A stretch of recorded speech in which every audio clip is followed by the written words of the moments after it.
5 minutos de atraso. É. Acho que agora vai. Oi, pessoal. Agradeço vocês por continuarem aqui conosco, tá? A live vai sair hoje. Podem ficar tranquilos. Vamos tentar aqui. Hoje nós vamos então falar sobre TDAH. Estou só aguardando o doutor Ícaro entrar e já iniciamos.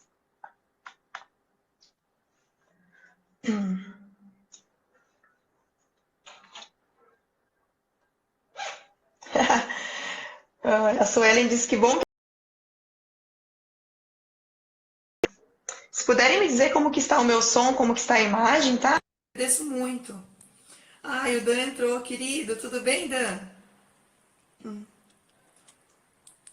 Só estou aguardando o doutor Ícaro entrar. Já vou aceitar o convite dele aqui para iniciarmos. Gente, só para explicar, aqui em Cascavel deu uma chuvinha hoje. E eu acredito que seja questão da chuva e tudo mais. Boa noite, Luzia. Tá me escutando? Escuto. Você consegue me ouvir bem? Tudo. Consigo. Agora tá bom. Só a sua imagem que ainda parece um pouquinho congelada para mim. Não sei se você consegue me ver bem e ouvir bem? Consigo. Aqui tá normal. Se eu te vejo, eu escuto bem. Não sei por que está aparecendo isso. Mas se você não se importar, podemos continuar com o áudio. O que você acha? Sim, vamos continuar, sim. Vamos, né? O importante é a gente passar aí. Isso, o importante é a gente passar o conhecimento para o pessoal, né?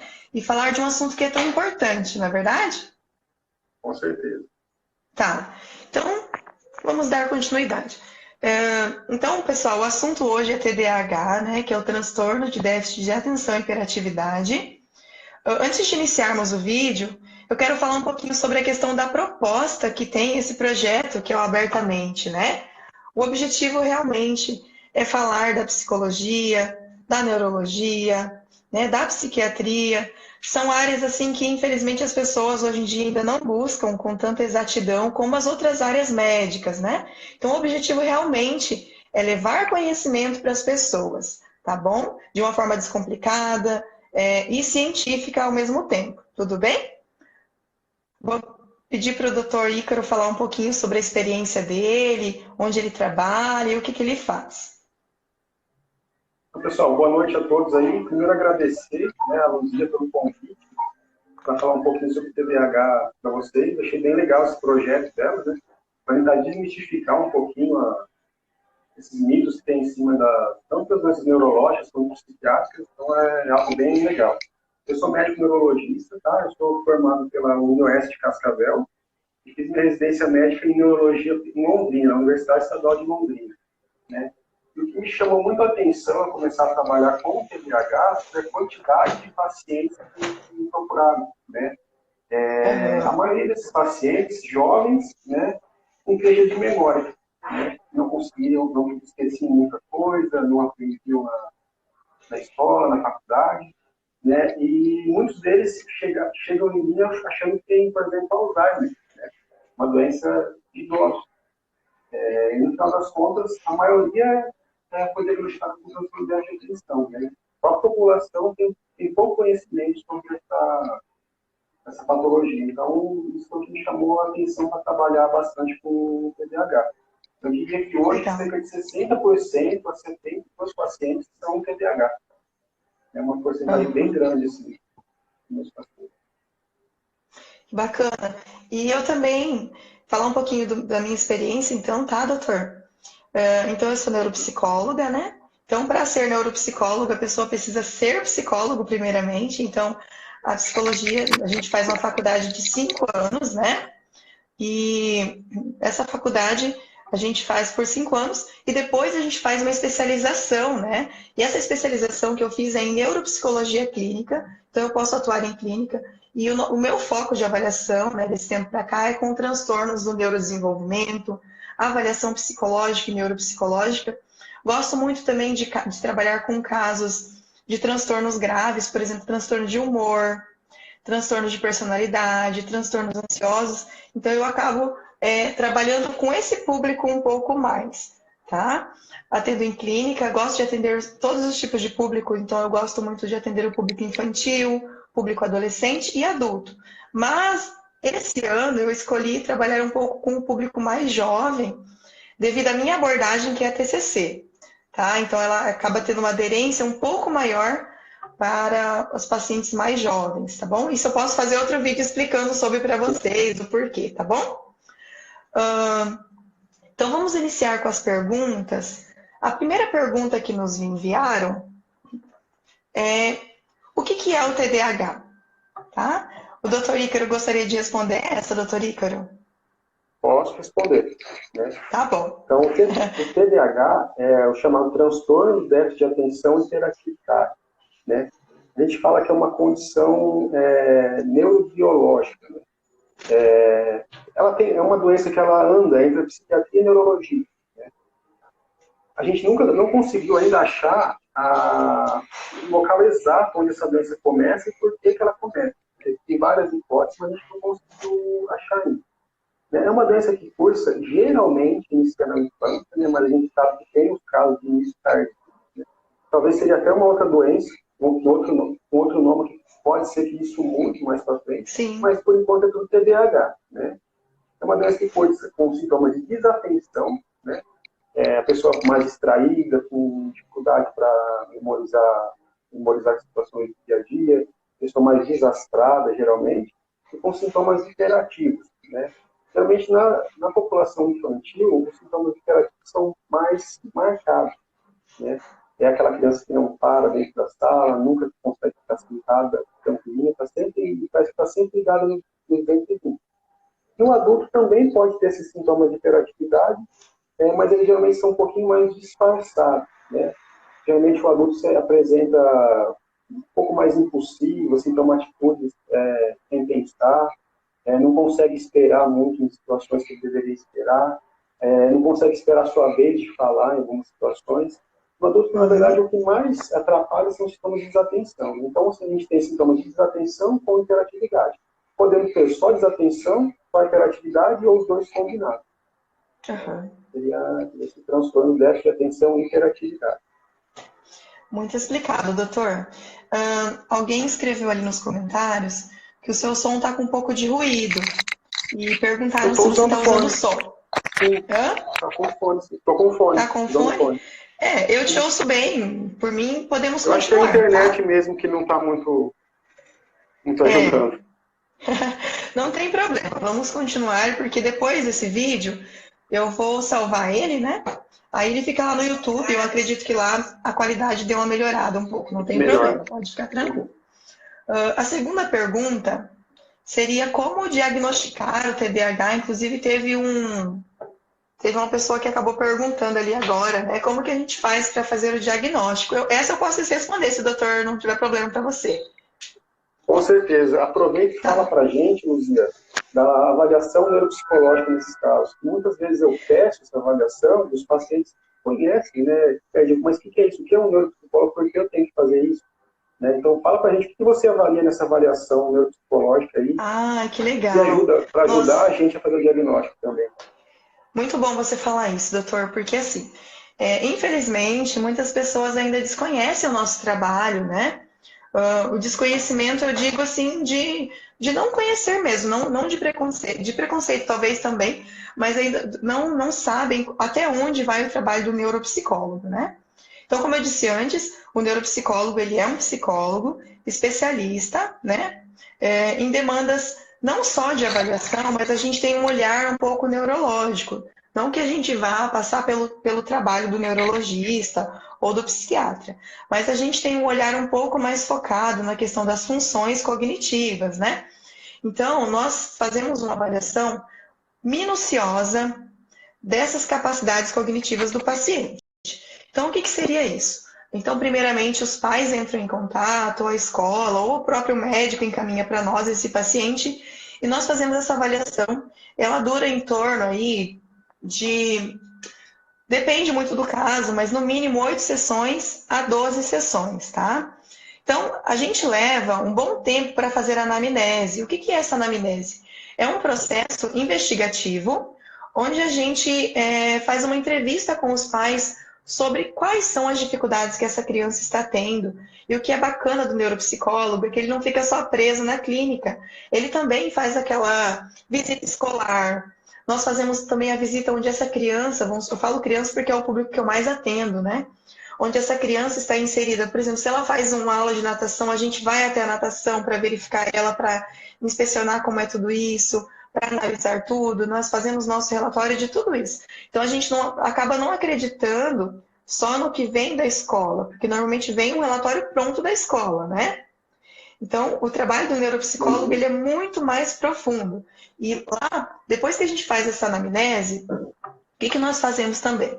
Nós aplicamos testes, baterias, escalas, que nos dão base para o levantamento do diagnóstico, para depois montar um relatório e encaminhar para o médico. Aí assim o médico fecha o diagnóstico do TDAH. Tá bom, pessoal? Tanto não só do TDAH, como também de outros transtornos, tá? Normalmente nós recebemos vários tipos de transtornos, então o neuropsicólogo não trabalha só com TDAH, com várias outras demandas do neurodesenvolvimento, com demandas de personalidade, com demandas de transtornos de humor também, tá bom? Espero que tenha esclarecido. E como que a gente faz para diagnosticar, então? Primeiramente, o correto seria essa demanda chegar até nós, os neuropsicólogos e psicólogos, para depois passar pelo médico neurologista ou psiquiatra ou neuropediatra para fechar o diagnóstico, porque nós já entregamos um laudo com todas as dificuldades e capacidades dessa pessoa.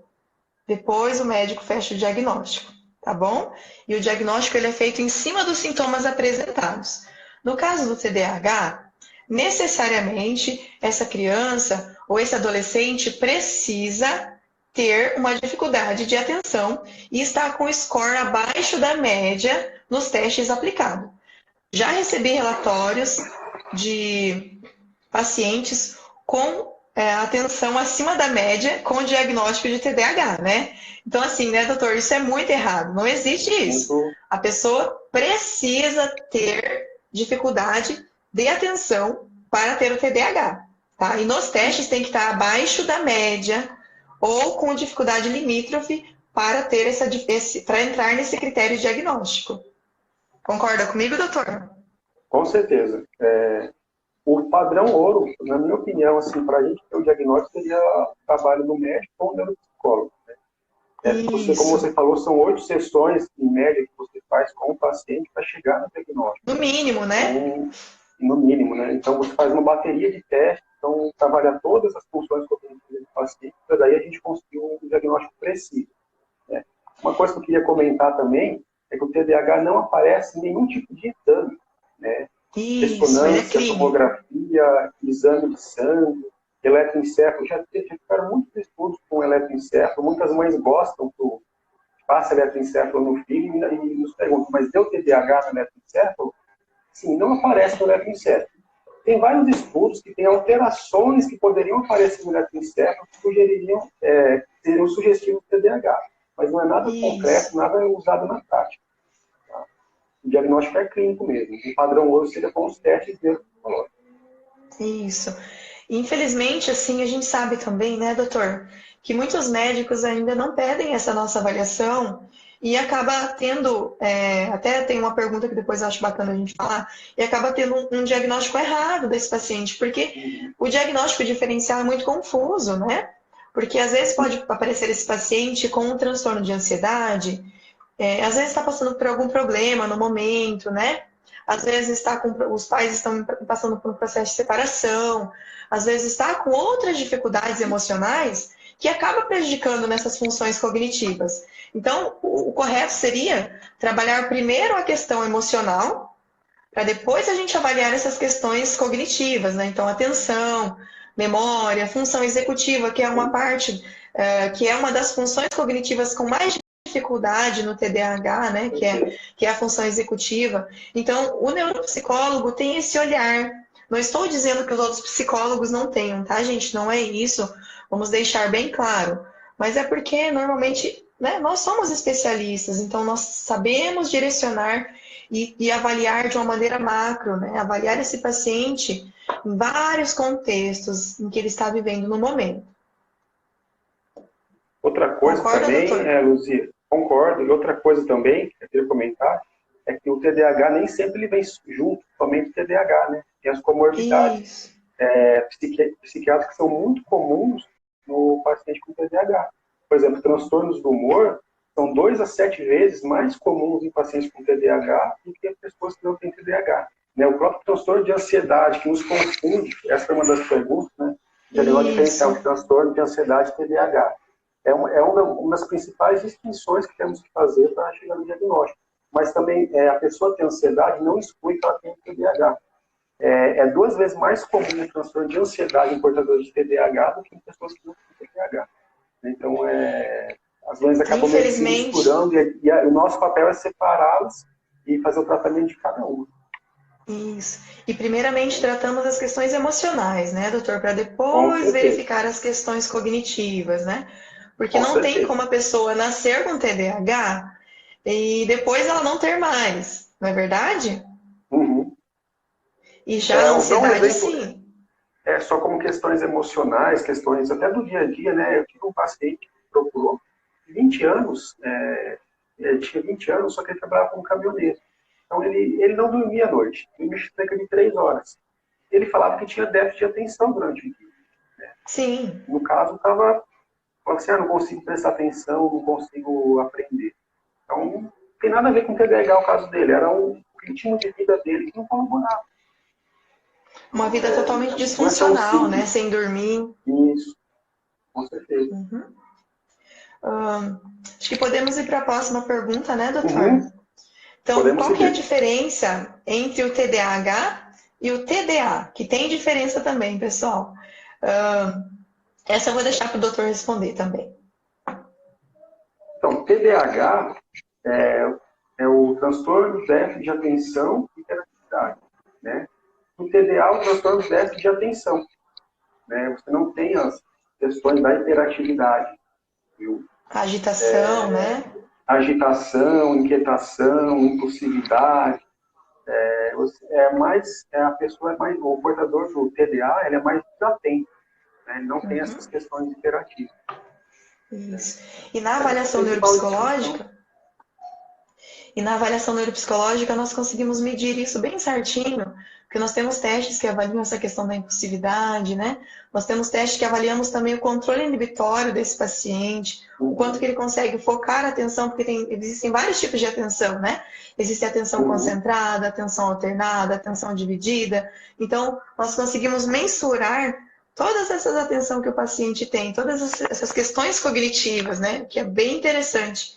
E é muito nítido um paciente que tem o TDAH de um paciente que não tem, né? Então é muito fácil de Sim. avaliar, pelo menos para nós que já temos uma experiência clínica, né? É muito mais fácil de verificar isso no consultório, Uhum. né?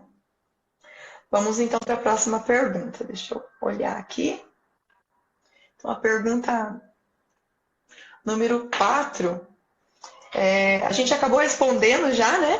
Mas seria assim: como o TDAH se manifesta e quais são esses sintomas que o paciente traz? Uhum. Então, posso responder essa? Pode O responder para TDAH, a gente. posso, né? Então, o TDAH, ele se manifesta de várias formas e no dia a dia, de forma simples, né? Então, como que a gente consegue perceber? Então, normalmente essa criança, eu vou pegar por criança, porque normalmente é o público que eu mais atendo, né? Que mais vem para nós, que normalmente vem encaminhada pelo neurologista, pelos neuropediatras e pela escola, muitas vezes, né?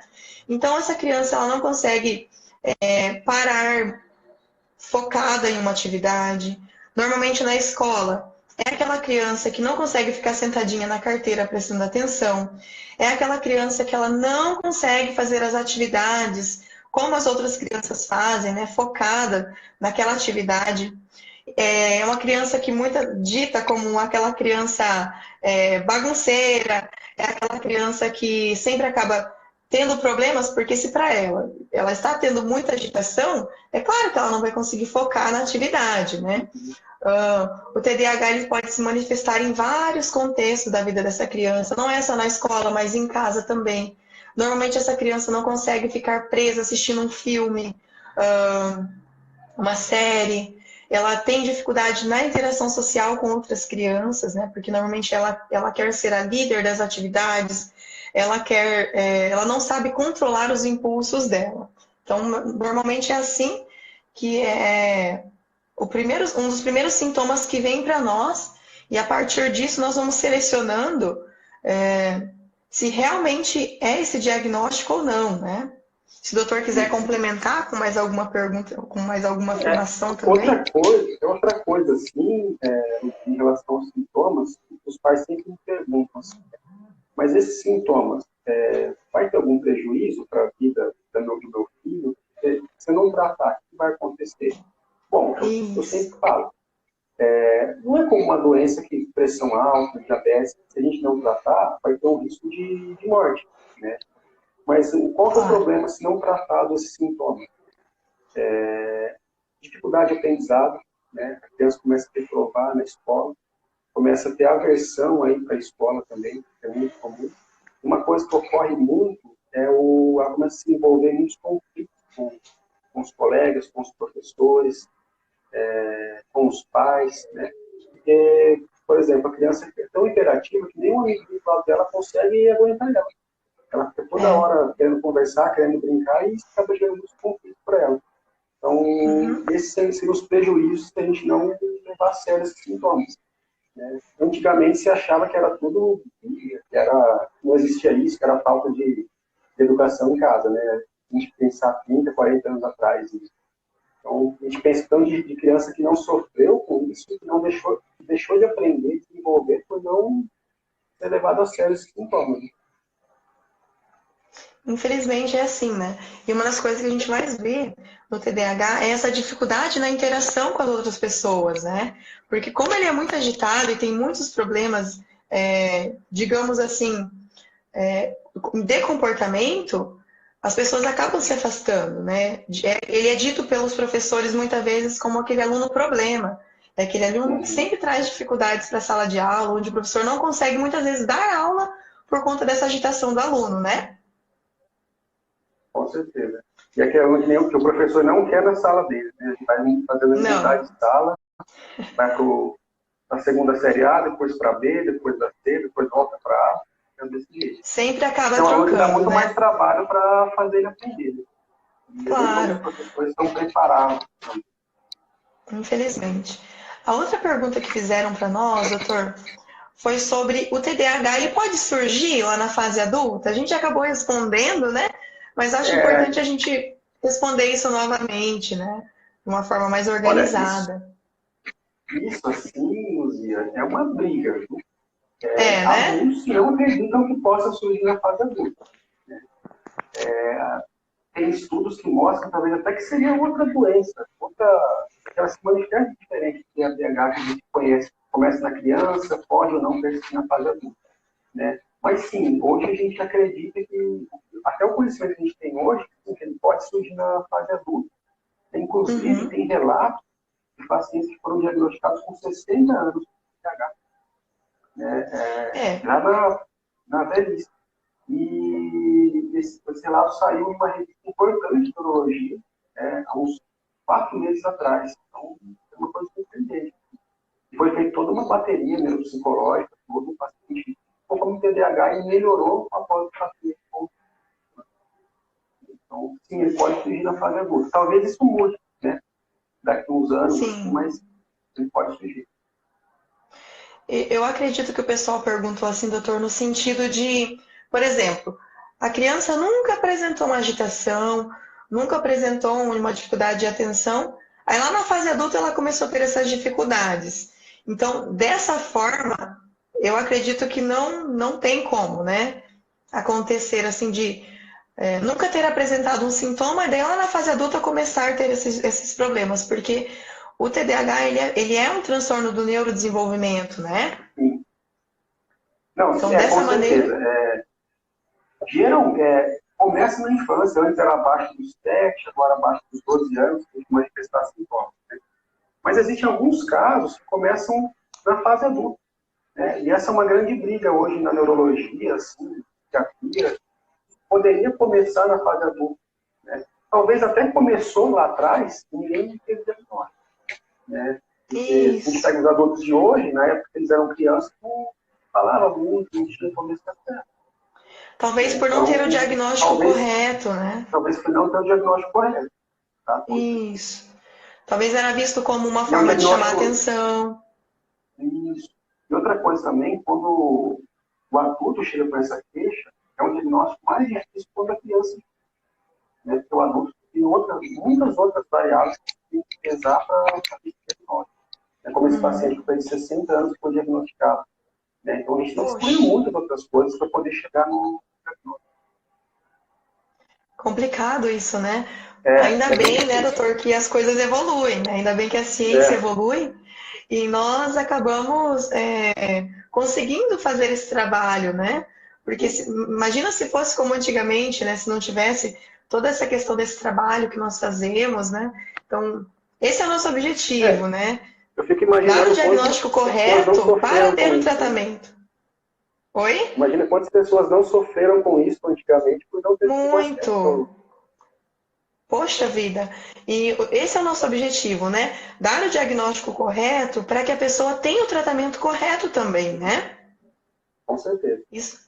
Então, tendo o tratamento correto, a pessoa vai ter menos prejuízos na vida dela, prejuízos sociais, prejuízos escolares, prejuízos na interação com as outras pessoas. Então, por isso que é tão importante, gente, o diagnóstico correto e com profissionais corretos que são especialistas no transtorno que a pessoa se apresenta, né?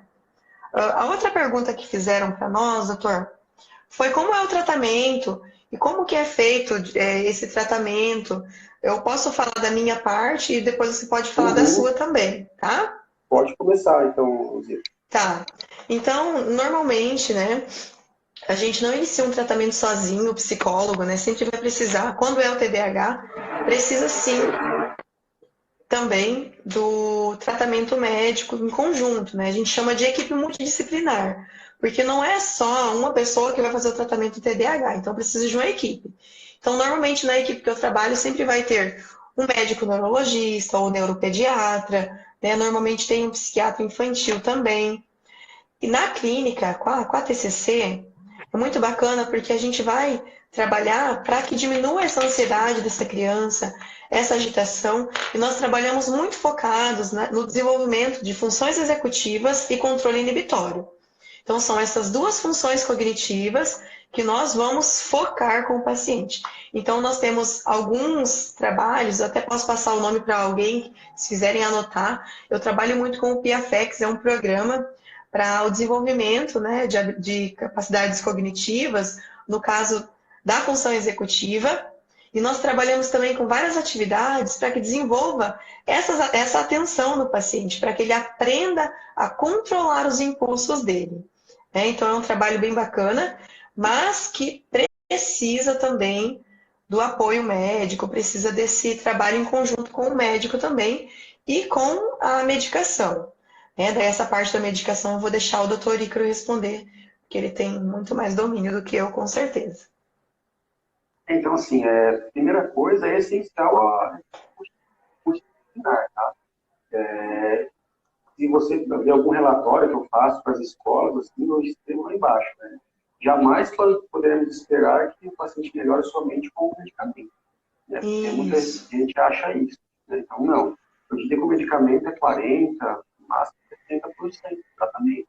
Né? O resto, a escola tem a parte dela e vocês têm o trabalho de vocês, né? Com a terapia cognitivo-comportamental.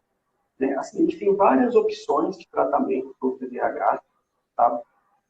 A primeira linha de remédios que a gente tem usado são os psicoestimulantes, né? E a temida Ritalina, que muita gente tem medo, muitas mães, só de ouvir falar esse nome já desesperam. Os derivados dela, né, que são os anfetaminas, e outros tipos de medicamentos. Esse entraria em segunda linha, ou em pacientes que não podem usar esses psicoestimulantes. Né? Quais seriam? Alguns antidepressivos, tá? Que têm uma ação na questão da atenção e na hiperatividade. Principalmente os depressivos da classe inicial, é um termo mais técnico, mas específico.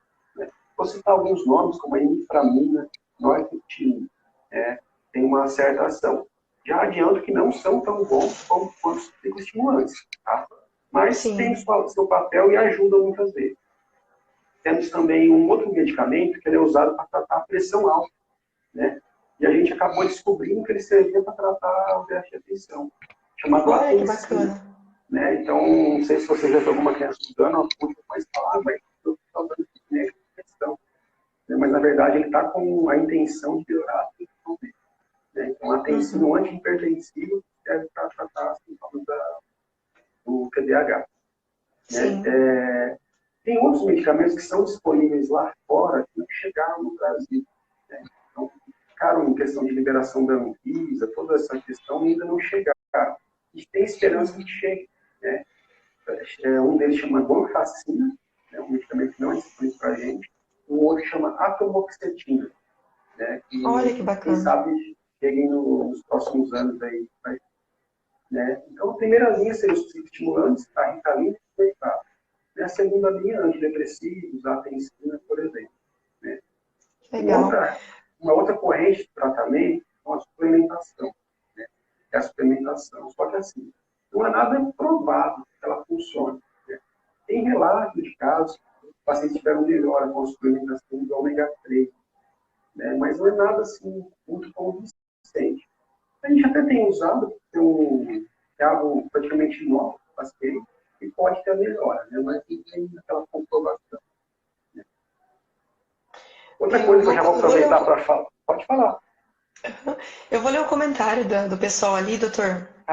Live é bom por causa disso que as pessoas interagem com a gente, né?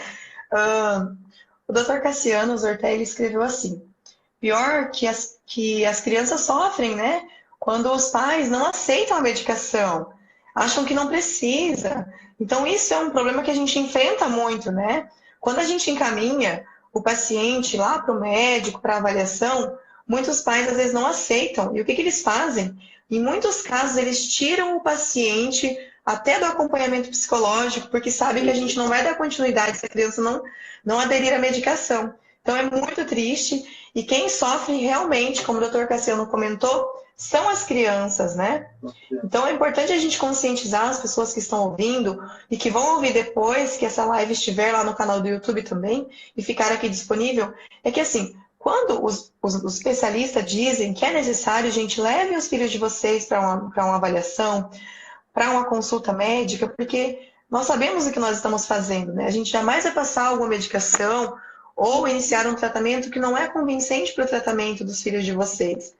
Então, não tenham preconceito, não tenham medo, porque é importante. Quando recebem o diagnóstico, é necessário, sim, iniciar com a medicação e é importante que as pessoas não tenham preconceito com isso. Não é, doutor? Você também acaba enfrentando isso aí no seu consultório? A gente enfrenta isso todo dia, toda hora.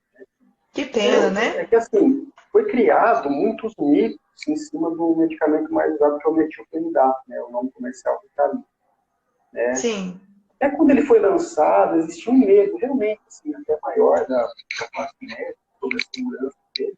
Mas foram feitos vários estudos depois que mostrou um medicamento altamente seguro. Tá? Há uns 2 meses atrás saiu uma outra revisão, a última revisão sobre isso, né, que fizeram mais de 20 mil pacientes tratados com metilfenidato e mostrou que não tem assim, aquele efeito cardiovascular que todo mundo tinha medo, não vai poder ter um infarto, não vai poder ter isso, não vai poder ter aquilo. Não aumenta esse risco, né? Lógico, tem contraindicações como todo medicamento, né? No caso do metilfenidato, são poucas contraindicações, mas tem, né? Tanto é que antigamente o paciente para usar, ele que passa por um cardiologista, fazer toda uma avaliação cardiológica, o cardiologista liberar. Por isso não é mais necessário. Né? Isso já se provou, já caiu, não existe mais essa recomendação. Pela segurança do medicamento. Né? Agora a gente tem que tomar cuidado com tudo que lê na internet. Porque tem muitas coisas que não existem, inventadas, muitas fake news. Né? Complicado. Só queria fazer um comentário sobre uma pergunta que fizeram aí. eu achei interessante sobre a cafeína, tá? A cafeína e déficit de atenção. Olha só. Se pode piorar ou não. Tem um estudo interessante sobre a questão da cafeína. Assim, a cafeína ela pode piorar se a pessoa tem ansiedade. Né? Ela piora os sintomas de ansiedade. Mas, por incrível que pareça, ela melhora os sintomas de déficit. Tá? A cafeína, como estimulante, ela melhora essa questão de déficit de atenção. Então, já tem... Que bacana. Então ela ajuda a criança na ou a pessoa concentração. a A ficar gente mais não vai concentrada indicar a numa criança atividade, é a isso? tomar cafeína. Isso, a gente não vai indicar para a criança tomar cafeína. Mas a gente observa muitos Sim, adultos que falam que o café ajuda ele a se concentrar. Porque ele age em áreas do cérebro que melhoraria a concentração. Né? Então, realmente, incrível. ela tem um benefício. Mas a gente não passa como tratamento, né? Mas ajuda sim. Muito bacana, né? Uhum. E, doutor, mais uma pergunta. Para a gente já meio que encerrando, passa tão rápido, né? Mas acho que dá para a Uhum. gente ficar mais uns 15 minutinhos. A gente poderia deixar algumas orientações, né, para os pais, para a escola, de como trabalhar com uma criança com TDAH. Qual seria, assim, a sua orientação tanto para os pais quanto para as crianças, para a escola? O que eles podem fazer, assim, para ajudar essa criança com TDAH? Olha, eu sempre dou orientações para os pais, tá? Eu sempre entrego certinho para os pais e para a escola. Né? Mas, assim, Aham. orientações básicas, eu vou falar aqui, eu sempre gosto como psicopedagogo também acompanha essa questão. Né? Os É profissionais que legal. Eu estudaram sempre o encaminho também. aprendizado. Sim, são os profissionais que estudaram o aprendizado. Né? Eles sabem muito mais que eu essa questão, né? Como a Com escola vai fazer essa certeza. criança com dificuldade de aprender. Mas, assim, algumas recomendações básicas que a gente faz. Preferência que essa criança se sente na primeira fileira da sala e de preferência na frente do professor. Tá? No meio da sala, na fileira da frente e no meio.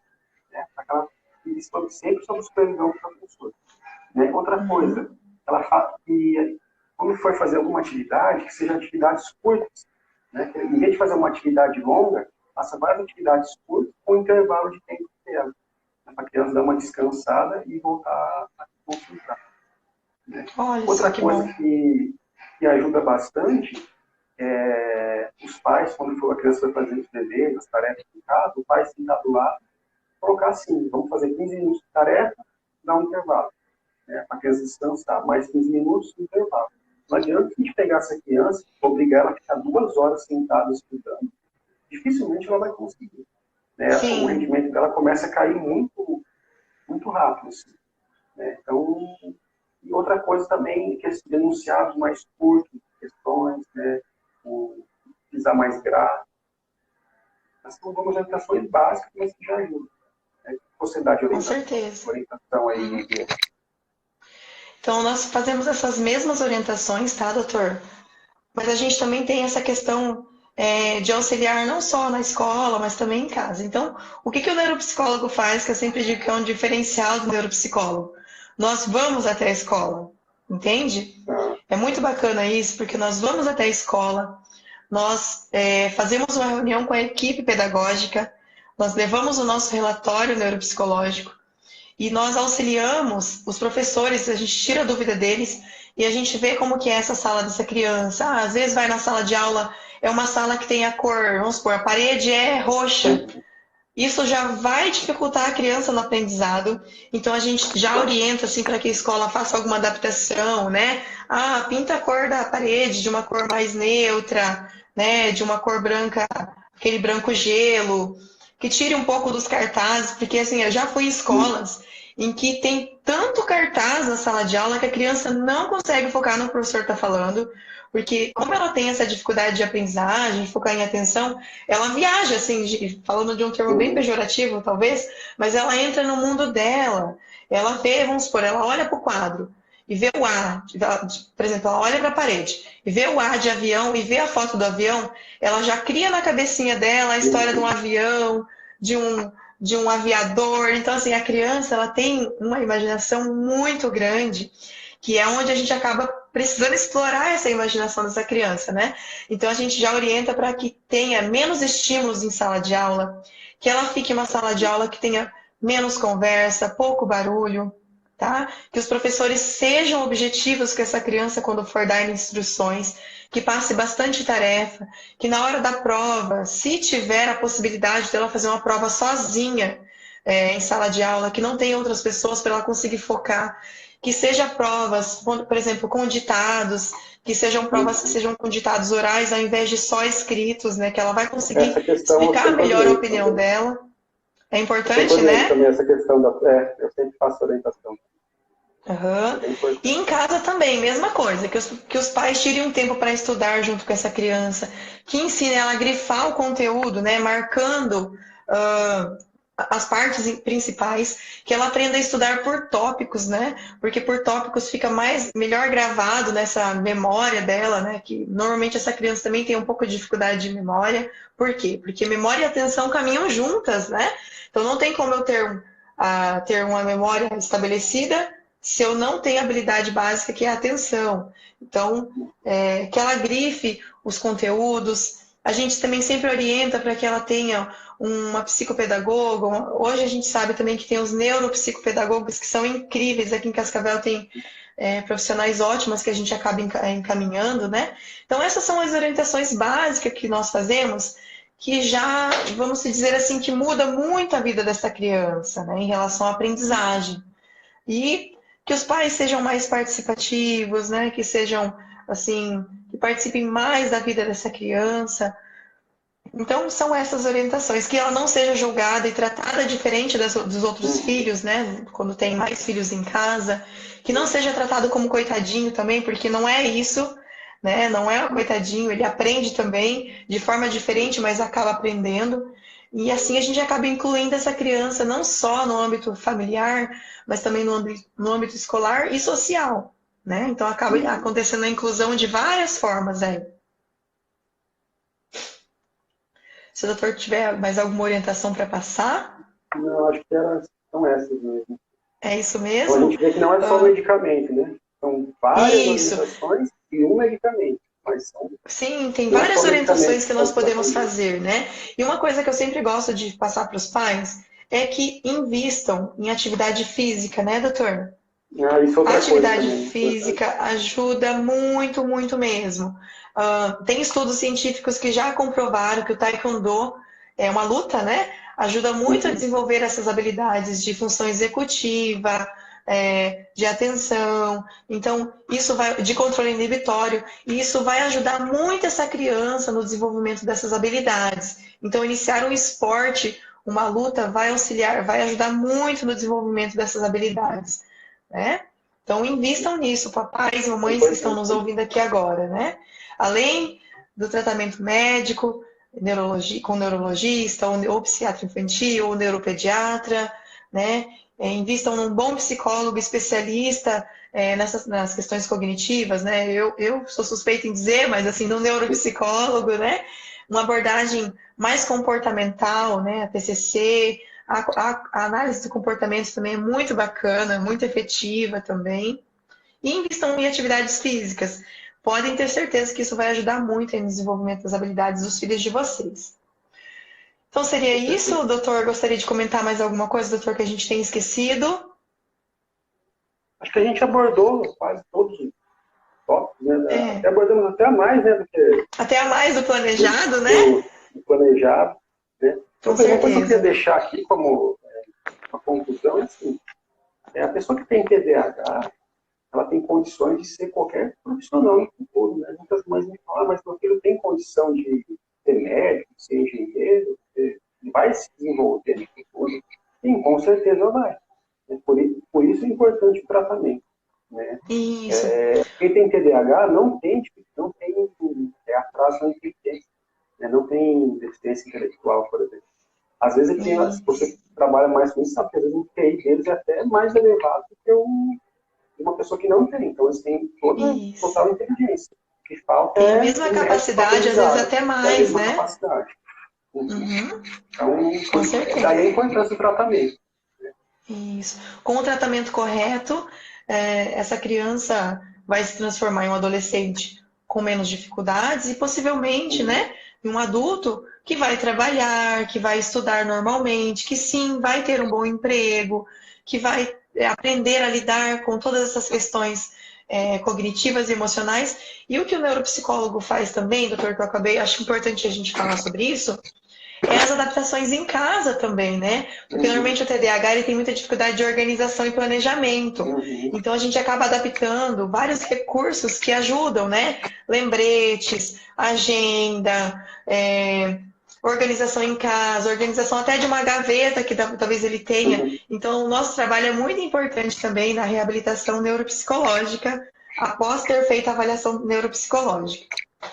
E aproveitando aqui, eu quero agradecer o Dr. Ícaro pela disponibilidade, né, em estar aqui nos passando todo o conhecimento que ele tem. E se ele aceitar o convite, podemos fazer outros vídeos, tá, doutor, se você aceitar. E eu fico muito grata por você estar aqui com a gente e ter se disponibilizado a falar do assunto. E eu confesso que eu fico muito feliz por você ter aceitado o convite, tá bom? Eu que agradeço a oportunidade, Luzia. É bom a gente conhecer pessoas como você que estão engajadas assim na profissão, que Obrigada. fazem com amor, né, que divulgam conhecimento. Então, fiquei muito feliz com o convite. Foi pouco tempo, mas acho que deu para a gente conversar bastante sobre o tema. Eu estou à disposição para qualquer outro tema que quiser abordar. Assim, E podemos fazer outros vídeos também, né, sobre outros assuntos. Então, nós voltamos, tá, pessoal? Então, continue aí acompanhando. Doutor, você gostaria de deixar suas redes sociais aqui para o pessoal te conhecer um pouquinho mais? Sim. Quem quiser me seguir no Instagram, né, é neurologista Dr. Ícaro. Né? Legal. Pode colocar assim que vai aparecer já meu nome lá e pode me seguir. Lá eu compartilho várias curiosidades, vários temas sobre neurologia. Então, aí, bem interessante para quem tem interesse na área. É legal. Legal. E você tem Facebook também, doutor? Canal no YouTube ou não? Eu tenho Facebook também, é o mesmo nome, neurologista Dr. Ícaro, e no YouTube não. Eu não tenho. Não? Tranquilo, então. Então, lembrando, pessoal, a minha página aqui no Instagram é @neuropsicóloga Luzia Raimundo. O meu Facebook é Luzia Raimundo também. Né? Tem o canal no YouTube que é Psicóloga Luzia Raimundo. Então, bem fácil encontrar. E para quem não conseguiu assistir, não tem problema. Para quem não conseguiu participar hoje, o vídeo vai ficar aqui por 24 horas, aqui ao vivo, né? Ele vai ficar aqui para o pessoal assistir. E depois também eu vou baixar e vou colocar lá no canal do YouTube. Então seria isso, pessoal. Muito obrigada por quem conseguiu ficar até agora, por quem participou. Se quiserem deixar a opinião de vocês, infelizmente, né, igual eu disse, a internet hoje não está contribuindo com a gente, mas eu acredito que nós alcançamos nosso objetivo. Agradeço muito todos que estão aqui nos assistindo, quem pôde acompanhar, e acompanhem que a cada 15 dias nós nos propomos a fazer vídeos, e o próximo será novamente com o Dr. Cassiano, tá bom? Então acompanhem o nosso trabalho, eu agradeço vocês por toda a atenção até agora. Muito obrigada, tá? Obrigado a todos também.